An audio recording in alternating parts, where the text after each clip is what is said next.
Discussions in this show should not be construed as specific recommendations or investment advice. Always consult with your investment professional before making important investment decisions. Securities offered through Cambridge Investment Research Incorporated, a registered broker-dealer, member FINRA SIPC. Investment advisor representative, Cambridge Investment Research Advisors Incorporated, a registered investment advisor. Financial planning services through Andover Advisory Group, a registered investment advisor. Cambridge and Andover Advisory Group are not affiliated. Cambridge does not offer tax or legal advice. Good morning, Justin. I want to thank you for your hard work. The information is a big help, and I appreciate what you did. Enjoy the show. All right. Thank you. Okay, that's great to know. Thank you for the information. You're very welcome. Okay, Jeff. Okay. Thank you very much. You're very welcome. You're right on the money there, Jeff. How are you doing this morning? Thank you. Well, those are good questions. Hopefully that helps. Yes, thank you so much. You're very welcome. You're going to hear stuff here that you don't hear anywhere else on radio. And you don't forget it.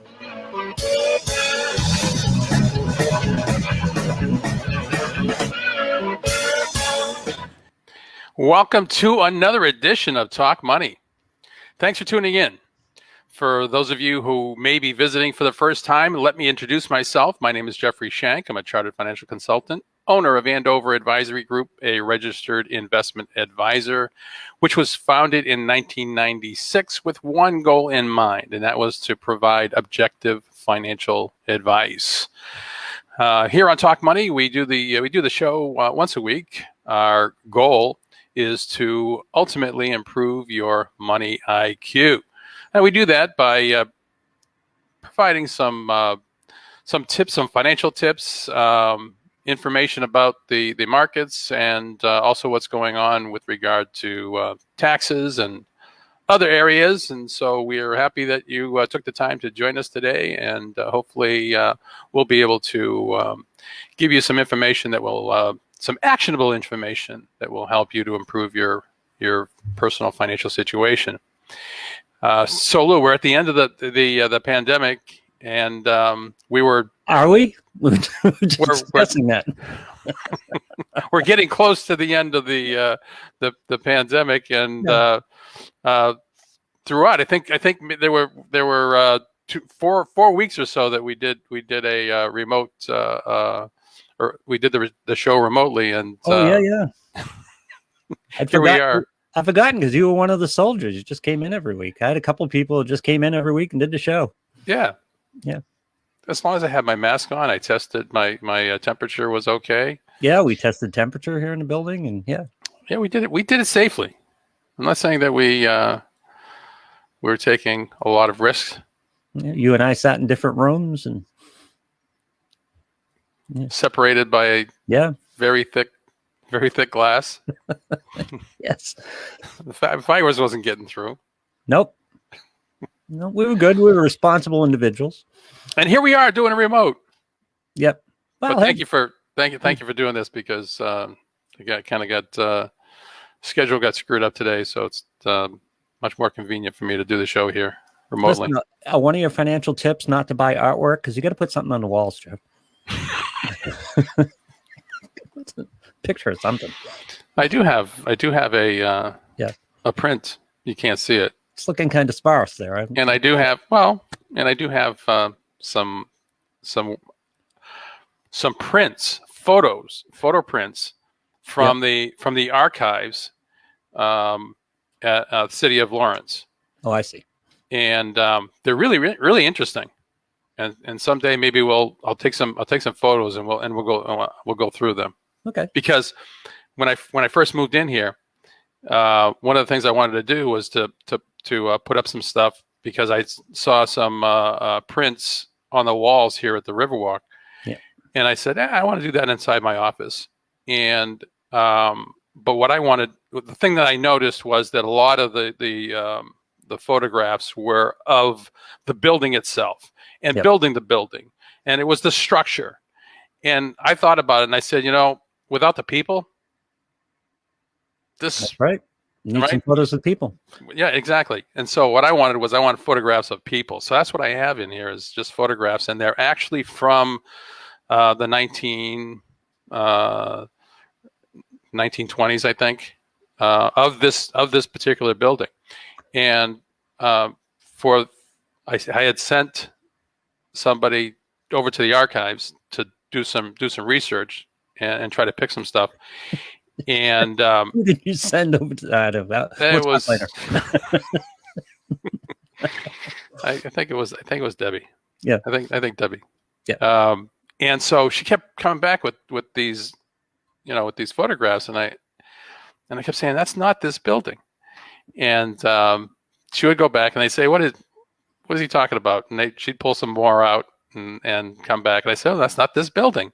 And so she went back the third time, and they said, my husband says it's not the building. What? And so they started looking at it, and they started asking questions. And I said, oh yeah, he's right. That's not, Oh God. that's not this. It's not the building.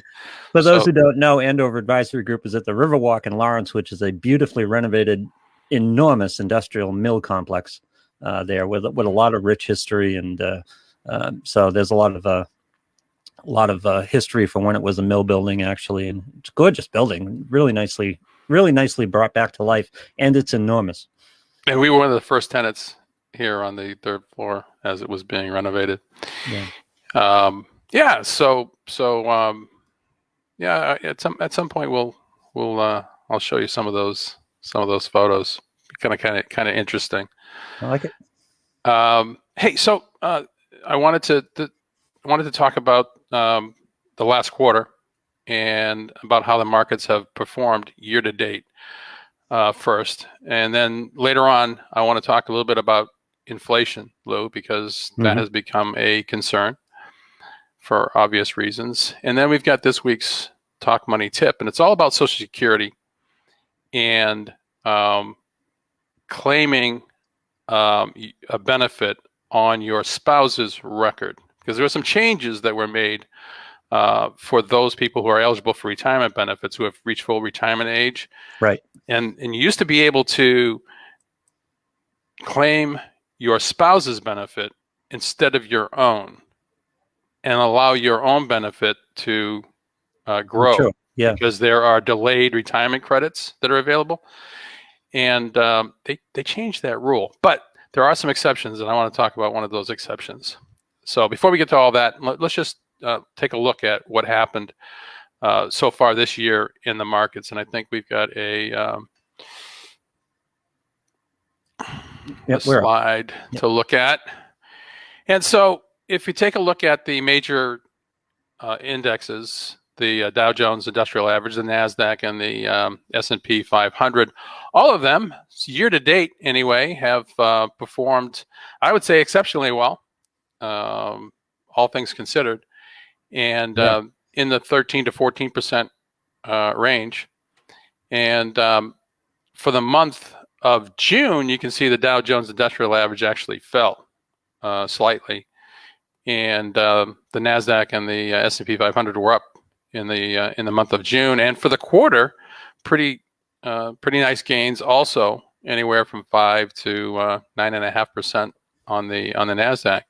And so we talk a lot about Wall Street axioms, and one of those is sell in May and go away. And historically speaking, when you take a look at what happens during the summertime, the markets haven't, on average, performed very well, and that's where they got that notion that you should just get out of the market, come back sometime in the fall, September or October. But in this particular case, this year anyway, that hasn't proven out to be the case. We continue to see gains in the major market indexes, and I wanted to focus on the Russell 2000. So I know that you've got the slide, Lou, and it's like the 4th line item. It says Russell 2000.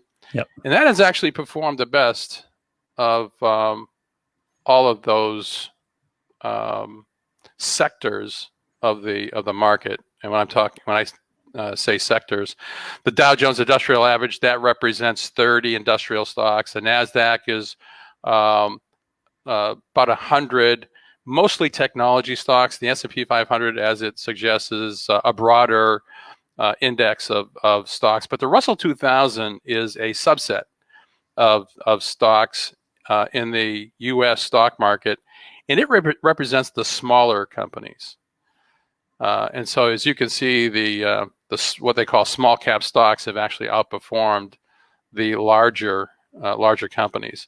Now, before this, NASDAQ was the winner of the pandemic for the most part, the NASDAQ index, because it was technology, and technology came to the fore with remote, people working remotely and things Correct. like that. So what's the dynamic that puts the Russell 2000 on top at this point? So that this is not unheard of. In fact, over time, smaller companies actually outperform the smaller cap companies actually outperform their larger counterparts, simply because small companies are trying to grow into bigger companies. Right. And generally speaking, they're much more nimble, and they can make changes and adapt. And usually when the economy is coming out of a recession and is starting to recover, it's the smaller companies that do better than the larger companies. Now, there's no way to know that or to guarantee that's going to happen in the future, Sure. or as we continue to emerge from as we continue to recover from the pandemic. There's no guarantee that small caps will continue to do that, but that's something to consider. Obviously, if you have if you're investing, let's say, in an index that is a total market index, you have a component of small companies. But if you want to try to diversify your portfolio and you're looking for something that might give you an additional boost going forward, hey, maybe look at small caps as as an option for you. And as you can see, the worldwide markets have actually also performed similarly to U.S. markets, and that's represented by the global Dow, up almost 15%. During that same time period. And this, again, is year-to-date change from January, and quarterly change for the world markets is about 5%, similar to the Dow. For the world market, is that any more than regression after being hit so hard by the pandemic? Well, I would say that would be true of U.S. markets as well. Sure. Yeah. And and we've talked about this on the show in the past, and wondering what to expect going forward. And the sentiment seems to be that we'll continue this bull market as the economy continues to recover. Boom! I've heard that word a lot about the current economy, a booming economy. Yeah. And I think that it's worth saying that you might want to be cautious about how you invest going forward when it comes to exposure to the stock market, because there's a possibility that the market has already priced in the recovery. Yeah. Or priced in a lot of the recovery. Let's put it that way. Or perhaps even over-anticipated the recovery. Yeah, possibly. Yeah. And again, I'm not making a prediction. I'm not saying that that's right where we're at, but I think it makes sense to continue to be diversified in your approach. And really what I think would be the takeaway from what's happened so far this year would be quarterly rebalancing as an action that you should be considering. Take a look at your 401k, see how it's allocated. It's very possible that if you have a target asset allocation, so much in stocks, so much in fixed income bonds, so much in cash, it's very possible that you're out of balance right now. Mm-hmm. And studies show that quarterly rebalancing, when you compare the performance of various portfolios, those that are systematically, regularly rebalanced versus those that aren't, they tend to perform better over time than those that are rebalanced on a regular basis tend to perform better than those that aren't. So this might be a great time to be considering quarterly rebalancing. and a good example would be take a look at commodities, right? Gold as an example, and then crude oil on this chart. You can see that, let's say that you were worried about inflation and you put a allocation of precious metals in the form of gold into your portfolio. It didn't perform. Year to date, it's down. Didn't do so bad in the quarter, but year to date, it's down. Crude oil, on the other hand, has performed very well.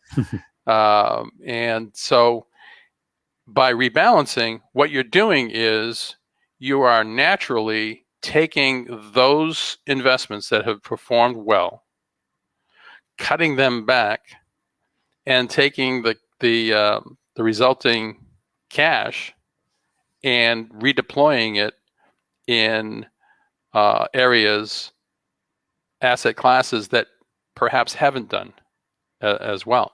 And so what are you doing? You're selling high and buying low. Buying lower, maybe not lowest, but buying lower, right? So that would be my takeaway from what's happened so far. And one of the reasons you would balance in the first place is to control your risk, correct? To fit your window and to fit your needs and fit your current economic situation. So when your portfolio gets out of balance, you're just taking on more risk that you intended not to take on, right? Correct. Yeah. So risk, just because, how do I put this? Just because an asset class has performed well, or better, let's say better than another asset class, doesn't mean that you would want to put all of your money in that particular asset class, because there's a point of diminishing returns, where continuing to do something more and more doesn't get you the same additional benefit. So the increase, let's say in your exposures to the stock market of 50% doesn't necessarily give you an additional 50% of return over time. So asset allocation is all about making sure that you have an optimum mix of asset classes that's going to maximize return without taking on more risk than the additional return that you can expect from that particular portfolio. Right. For as an example, a portfolio that has 100% of your investments in fixed income. Let's say you put 100% in bonds. Let's say you did that. You were really you're trying to avoid risk. So you put 100% of your investments in the bond market. If you compare the risk profile of a 100% bond portfolio and a portfolio that has 80% in fixed income and 20% in the stock market, you actually have a lower risk with the portfolio that has a little bit of stocks invested in it than you do with 100% investment in the bond market. Yeah, because people don't realize the inherent risk in bonds unless you're taking the bond to maturity, right? I mean, they think you get into a contract, you know what the deal is, but a lot of bonds are meant to be traded, correct? Correct. Yeah. And so by diversifying, even if, I mean, it sounds counterintuitive that by putting a riskier investment in your portfolio that has very little risk, or your expectation or understanding is that it's low risk because you're investing in bonds. You would think that by putting in an element of risk. Stocks, or an element of risk in that would actually would increase the risk. It doesn't. It actually reduces the risk in your portfolio, and actually reduces if you measure risk by volatility. Right. So adding that element of stocks into into 100% bond portfolio actually reduces volatility, believe it or not. Wow, it's interesting. Yeah. So again, the best thing that you could be doing, given where we're at in terms of the overall market, what we've done so far this year, I would say would be to do some quarterly rebalancing. Take a look at your 401ks. Take a look at your IRA accounts. Take a look at all your other investments. Take a look at the big picture. Don't just look at them in isolation. Take a look at them together and determine if your target asset allocation is still, if your portfolio is still consistent with your target asset allocation. And if it isn't, do some rebalancing. Do some rebalancing anyway, just to make sure that it is. Yeah, and there are probably people out there who haven't rebalanced in years. Very possible. Yeah. That hasn't hurt them in the last few years. No, which is what gives them a false sense of security, right? Good point. Everything's going well. Why would I rebalance? So, Right, exactly. Yeah. a lot of this, some of this comes down to risk reward, right? I mean, you're talking about bonds and market assets. Bonds have a fixed reward, but variable amounts of risk. And when the risk starts to increase, they become less of a viable proposition. And we're talking about a market right now that's at all-time highs. So what's the risk reward there with the market? Is that too strong? No. I think what you're saying is that as the market continues its bull market run, the risk reward is changing. Mm-hmm. The higher it gets, the more downside risk there is in the stock market. Right. Yet, as we talked about before, there's a point of diminishing returns. You're not necessarily getting the potential for an additional return that is consistent with that additional risk that you're taking. Yep. Is that what you were trying to say? Yes. Okay. And in bonds now, where you're looking at potential changes to the bond market, which would reduce the value of your bond, you have a very fixed reward because the bond gives you a certain amount of payback, but you have an increasing level of risk here with the possibility that the current value of the bond could decrease based on where the economy is moving right now. Yeah. So you actually bring up a good point, and that is it's unusual, but typically because stocks and bonds are not correlated, 100% correlated. They're negatively correlated, generally speaking. But we're in a position right now where interest rates are so low, the chances that they're going to go up in the future are becoming greater and greater. And as we know, higher interest rates means lower bond prices. So you could actually see your fixed income positions, your bonds values decline as interest rates climb. And we're at a situation where we're hovering near all-time highs in the stock market. And so you've got a unique situation where you could have a lot more downside risk by having just stocks and bonds in your portfolio. And that's why I have been, for some time now, suggesting that you include alternative investments in your overall portfolio. Hard assets, things like real estate and commodities. And by the way, you don't have to invest in gold. You don't have to buy those or call that 800 number on the commercial and buy the gold coins. Only so many are being minted. Yeah. There's ways that you can invest in precious metals, including gold, without having to hold on. Yeah. Without having to hold on to the metal itself. Yeah. Yeah.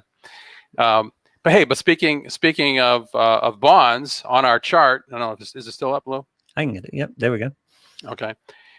Speaking of bonds, the expectation was that yields were going to go up, but what have we seen so far this year? Well, we've seen an increase, but lately, because we were approaching 2% on the 10-year, and everybody figured that was where we're going to stay for a while, or maybe even go higher. But what has happened is yields have actually come down in the last quarter, last month, and then 30 basis points in the last quarter. And they're even lower today than they were at the end of June. And so that's got investors scratching their head, asking themselves if there's something that they're missing, that the bond market is seeing that they don't. And so the expectation was that yields would go up because we'd start to see inflation, or we have started to see some inflation, and that hasn't happened just yet. So there's a lot of uncertainty there about what's going to happen to interest rates, and there's experts on both sides of this. Some that are saying that it's going to go below 1%, others say it's going to go back to 2% or higher in the near future. Yeah. So it doesn't look like anybody really knows for sure which Yeah, 'cause way that's what you like to which way hear. we're going. People go in all different directions. That's what you want to hear. Yeah, well, hey, that's what Yeah. makes a market, right? Yeah. Different opinions. Inflation is not on this chart, but we have seen an increase in inflation as of late, and the consumer price index for all urban consumers, or the CPIU they call it, Lou, Mm-hmm.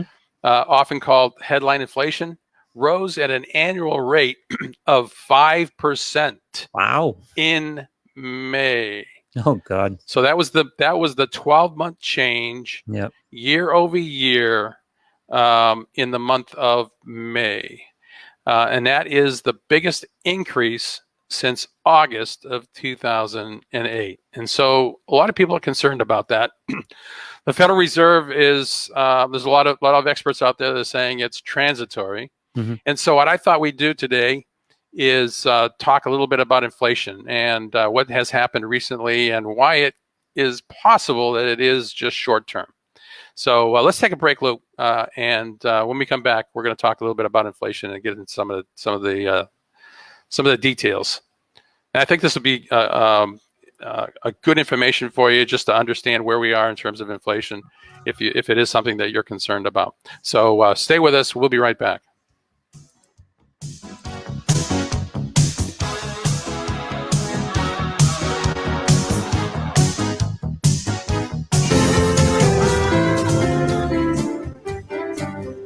Whether you're saving money for your children's education, preparing for retirement, or deciding on the right life insurance plan, you can count on the professionals at Andover Advisory Group.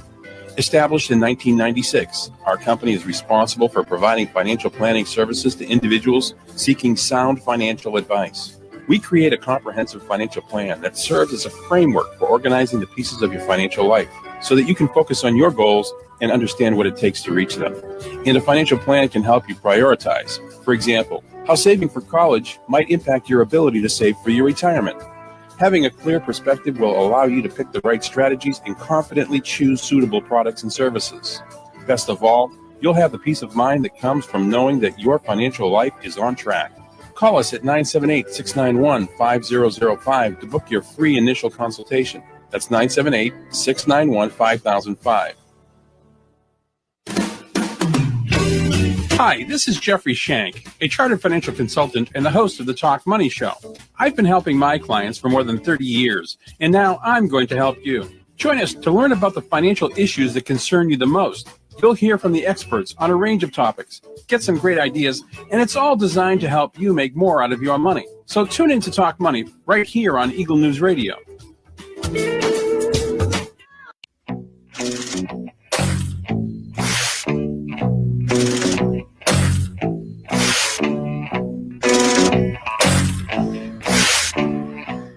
Welcome back. Yeah, you hit the post fine. Did Excellent. I- We hadn't talked about it, but it was excellent Okay. Yeah, let's just figured I'd take a shot. until you questioned yourself, and then 3-pointer from half court. there you go. They hit it. Hey, so we're talking about inflation, and a lot of folks, including the Federal Reserve Chair Jerome Powell, and also the Secretary of Treasury or the Treasury Secretary Janet Yellen. Mm-hmm. Both of them believe that that 5% year-over-year spike in inflation in May is transitory, is the word that they use. Yes. Temporary, short-term, but they like to use the word transitory. It was a jailbreak. Is what they're thinking. Jay Powell cited the price of lumber as one of those. Oh, yeah. I mean, one of those pieces that he believes it's just short term, right? You're a DIY guy like I am, and that was ridiculous. Well, I didn't buy. Well, No, actually, I I did. didn't No, I take buy. it back. I did. I didn't buy. No, No, I did. Actually, I did. I had to. I had to. I had a small project that I had to do, and it's funny because I didn't really look at the price necessarily. I just looked at the. See, if I were your financial advisor, there's two things I would have told you right away. First It of was all, a small- a price. Secondly, I wait. wasn't building a house. Yeah. Look, had a small project. And needed Well, to that's do the whole point. With these prices, there were no small projects. So, so what happened? What happened to lumber prices? I don't know. There's a lot. I mean, home sales started to go up to help to fill the supply. People getting back to work, that probably drove a supply chain issue with it. Was that it? So early in the pandemic, a lot of lumber mills shut down or cut back because they thought that because of the slowdown, there would be a major decrease in building. Mm-hmm. The fact is that but they didn't anticipate the housing market. Demand for housing and home renovation increased during the pandemic instead of decreasing. And it took all that time for the supply chain hiccup to reach the market? Yeah. Well, when you say what time? Well, this is almost a year after the pandemic started that lumber prices started to take off. Yeah. I think we noticed it towards the end of the year. Mm-hmm. Yep. Yeah. I think we noticed it towards the end of the year. And it reached a critical point at the beginning of this year in the spring. Yeah. Probably because of projects starting up and that increased demand, and it just created a bottleneck. And one story. That's a lead advanced business, right? Lumber yards stock up on lumber, so it'd be a while before they reorder before you'd start to get these prices coming back in again. One story I heard was that a lumber yard actually sold their supply of lumber to another lumber yard and made a huge profit. They didn't have to sell it to the end user. They just sold it to another lumber yard. Yeah. Wait, you'll take all of it? Exactly. Yeah. Did you bring a pickup or something? What did you bring? So wholesale prices lumber prices are still higher than before the pandemic, and it does take time for price drops to filter down to the retail level.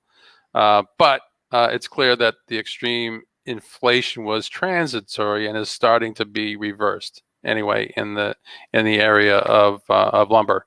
So if you had that project, Lou, that you were putting off because of prices, it looks like they're starting to moderate a little bit, and you might want to start pricing out your supply, your list of materials. Don't tell anybody.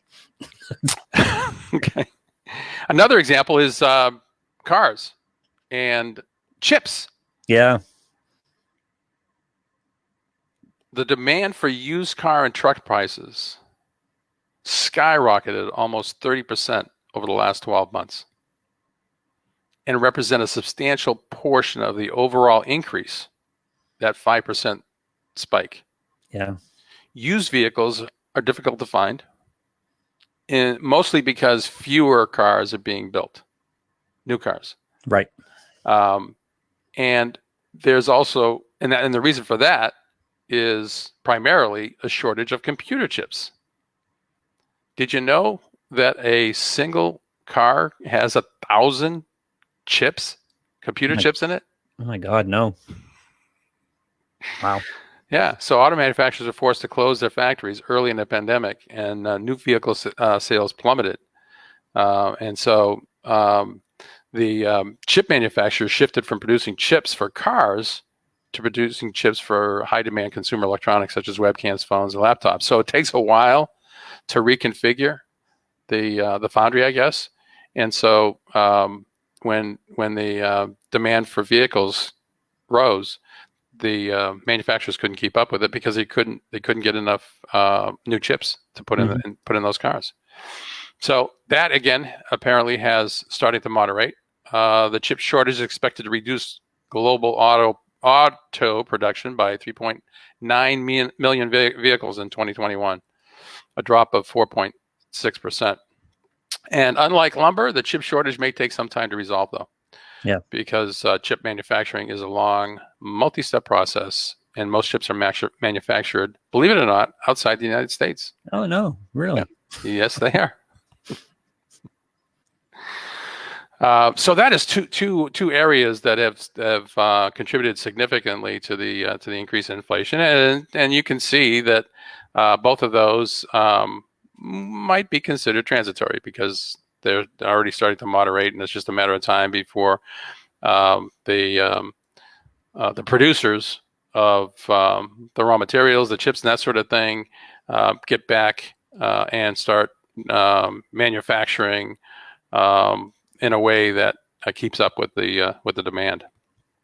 And we also have a tight job market, which is starting to impact wages. And as wages go up, the demand for goods and services go up, and therefore that's a contributing factor of inflation. Now the question is, are we going to see a softening of the labor market in the near future? It doesn't look that way. So that might be define near future. Maybe not this summer, but maybe towards the fall. Anecdotally speaking, what I hear is that businesses are having a hard time keeping up with the demand for their goods and services because they can't find workers. Yep. They can't find help. No, I know. Yeah. So you think, I mean, I don't know for sure, but I'm not sure what's going to change. Pandemic unemployment supplement, and excuse me, ends in September, doesn't it? It does. Mm-hmm. But I don't think that that's the only reason why we have, I mean, that's a contributing factor for sure, but I don't think that that's the only reason that we have this high demand for labor. There's a lot of things going on, and as the economy continues to reopen, I think that is something that will continue, and the upward pressure on wages is not something that just goes away, though. Just because, let's say the job market does soften a bit, people are getting used to making a certain wage, right? Including those that are collecting unemployment, right? Yep. And so when they get back into the job market, they're going to continue to expect to get paid at a particular level, and so I think that the pressure on wages is something that's longer lasting, and as long as that's the case, then I think that will be also a contributing factor, an important factor in terms of overall inflation. Yeah, I agree. And so the Federal Reserve says they got all the tools that they need in order to combat inflation. I'm not sure what that means. I know when it comes to well, they switched uniforms pretty quickly, didn't they? They've been trying to promote inflation for about 8 years now. And they're combating inflation. And well, they haven't. No, actually, they haven't said that they are worried about it. As a matter of fact, they continue to say that inflation is where it should be, and that the short-term spikes that we're seeing are simply a product of what is happening in the economy in the short term. Yep. And they don't see long lasting effects. So they're not saying that they're ready to flip the switch and start combating inflation. What they're saying is they have the tools if they're wrong, and this is not transitory. That's what they're saying. And again, I'm not so sure what they have for tools other than raising interest rates. Yeah. I know that there's a lot of things they can do to get the economy going, but I'm not so sure, other than slowing down the economy, Right. Yeah. what they have for tools. And so the real risk here is that they continue to ignore it. Probably not the right word to use, but they don't take action until it's too late. Right. And then when they do, they have to raise rates at a faster pace than they would have otherwise liked to do.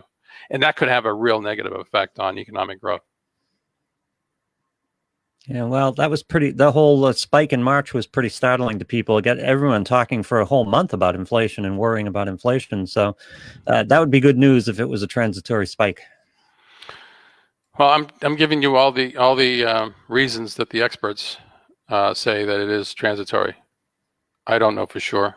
Yeah. If that's the case, but as I said, I think one of the things that is, I think, going to be important going forward is wage pressures.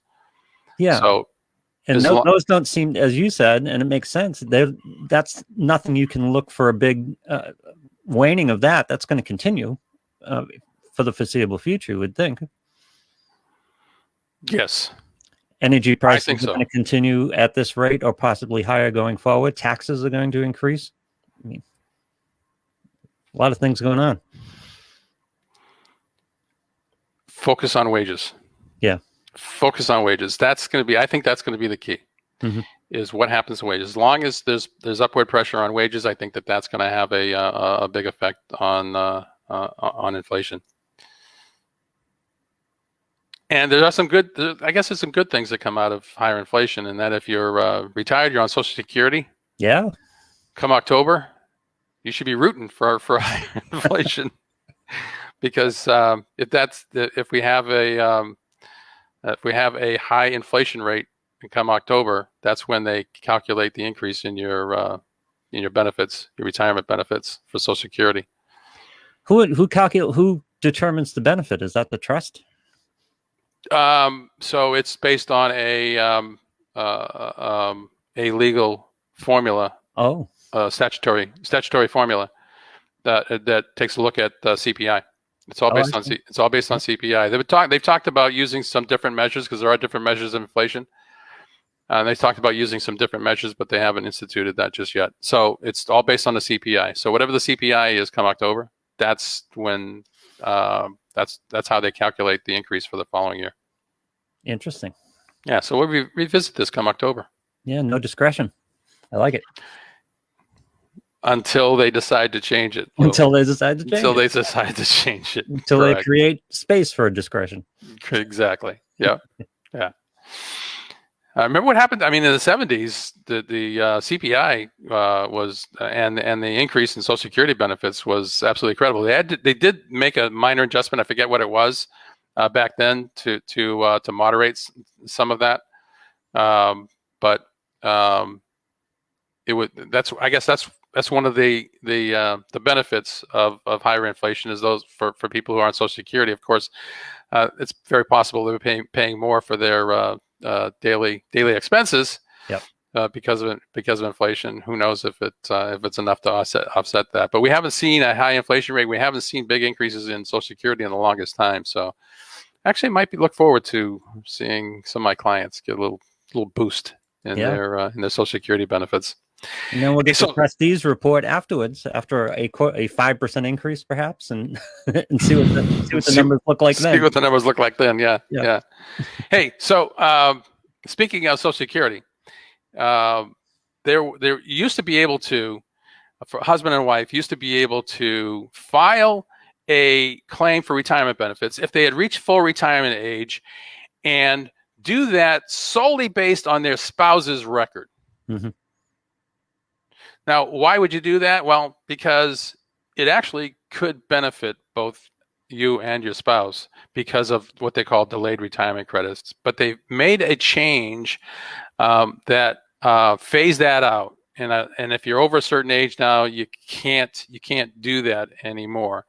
But there are some exceptions, and I've got one. And we should take a quick break here, Lou. When we come back, I'll explain that exception to you. So please stay tuned.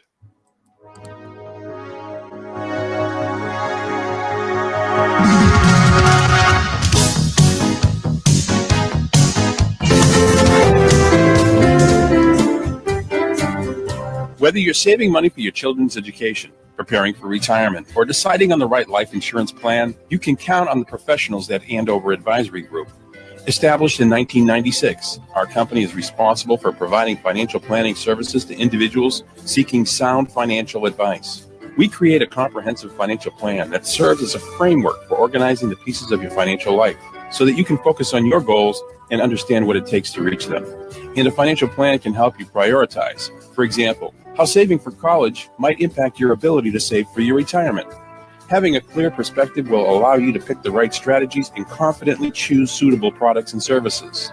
Best of all, you'll have the peace of mind that comes from knowing that your financial life is on track. Call us at 978-691-5005 to book your free initial consultation. That's 978-691-5005. Hi, this is Jeffrey Shank, a chartered financial consultant and the host of the Talk Money Show. I've been helping my clients for more than 30 years, and now I'm going to help you. Join us to learn about the financial issues that concern you the most. You'll hear from the experts on a range of topics, get some great ideas, and it's all designed to help you make more out of your money. So tune in to Talk Money right here on Eagle News Radio.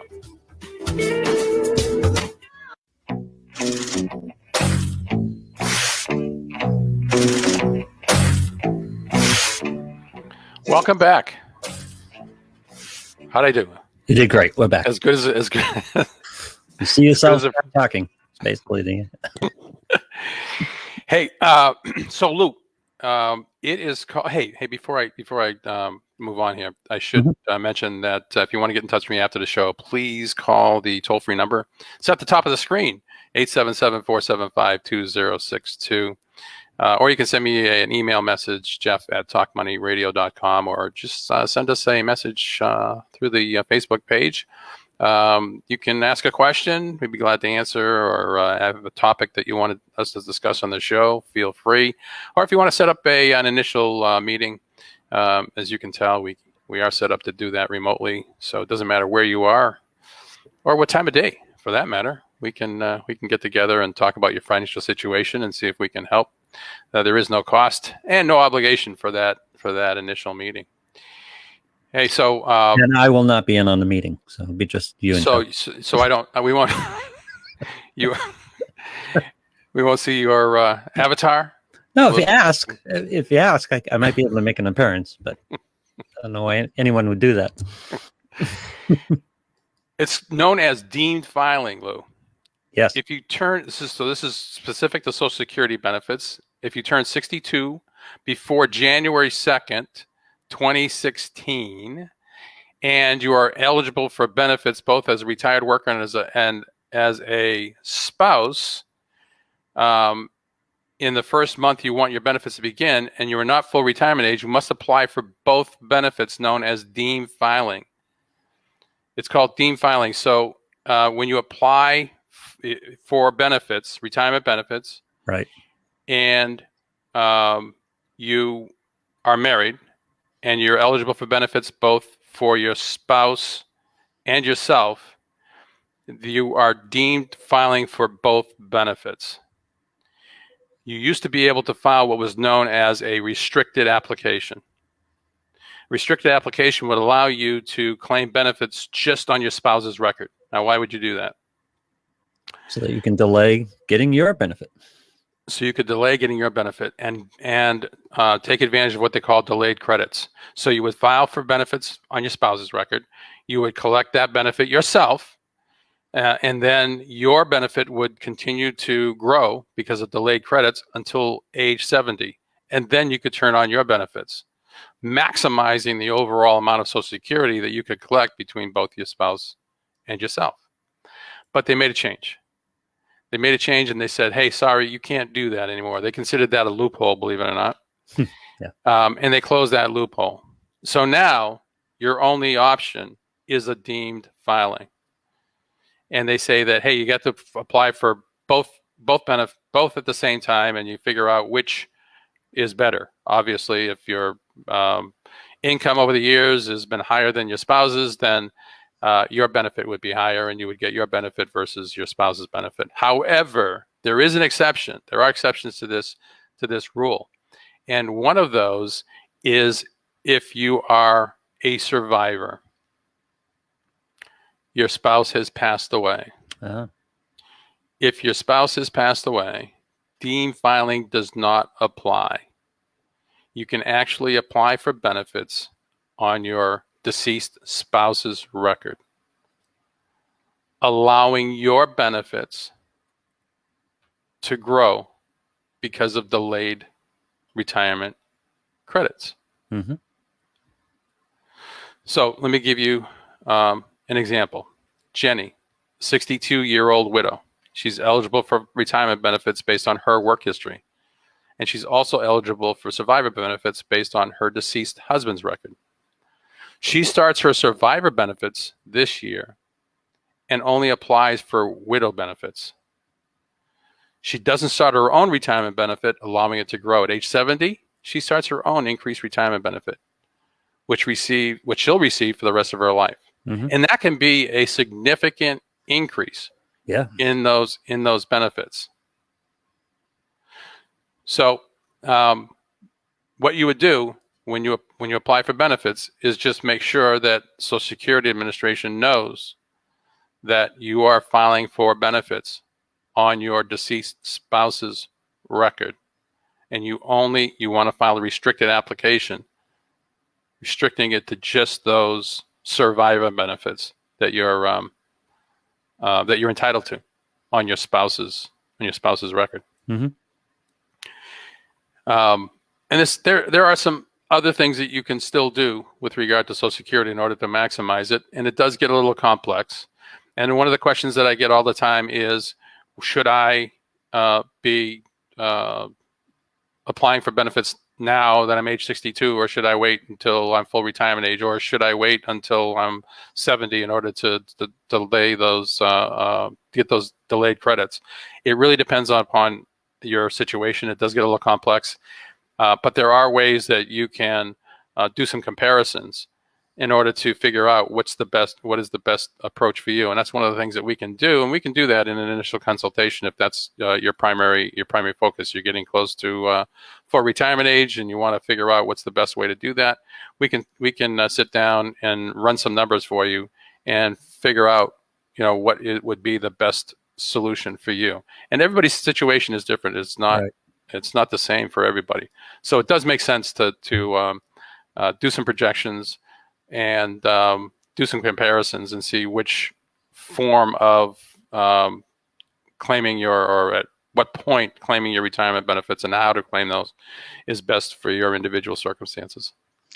In a related but unrelated note, some people have access to their ex-spouse's Social Security, but you've never been able to use that as a delaying technique for your own Social Security, right? To maximize the benefit. That's been a choice, one or the other. Correct, unless your ex is deceased. Oh, so that falls under that category. It does. Oh, interesting. It does. No. Yeah, so you can't delay. You can no longer delay based on your ex-spouse's record, although you can collect benefits if you were married to someone for 10 years or more, and they are eligible to claim benefits. You can collect on your ex-spouse's record, but you can't use that to. They figure out it's the deemed filing. You're applying for both, and so if their benefits would be higher, you could collect on a spousal benefit based on their record, which might be higher than yours. But if that ex-spouse is now deceased, now you can do a restricted application still under the new rules. Oh, I didn't know that was possible beforehand. Yes. No. Yeah. I thought that was a choice one way or the other, but no, it's part of that program too. I didn't know. Yeah.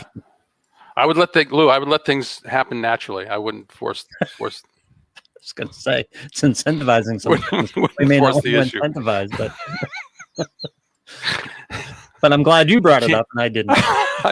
Just to let everybody know. Yeah. No, you, Lou. Just let everybody know. You want to let these things happen naturally. Yep. Hey, so that's this week's Talk Money tip. It looks like we're just about out of time. I know that's pretty much everything that I wanted to talk about today, Lou. If that's all you got, we'll come back next week and we'll do it all over again. Yeah, sounds good. So we'll be here. I don't know if we're going to be remote or we're going to be in person next week.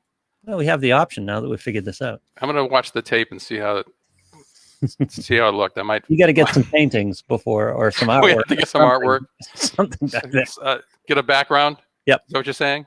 All right. Okay. I'll work on it. All right. Past episodes here on the page, and join us next week. Same time here on Talk Money. Remember, in the meantime, good sound advice is much better than advice that just sounds good. Thanks, Lou, for putting this together. No problem. Good job.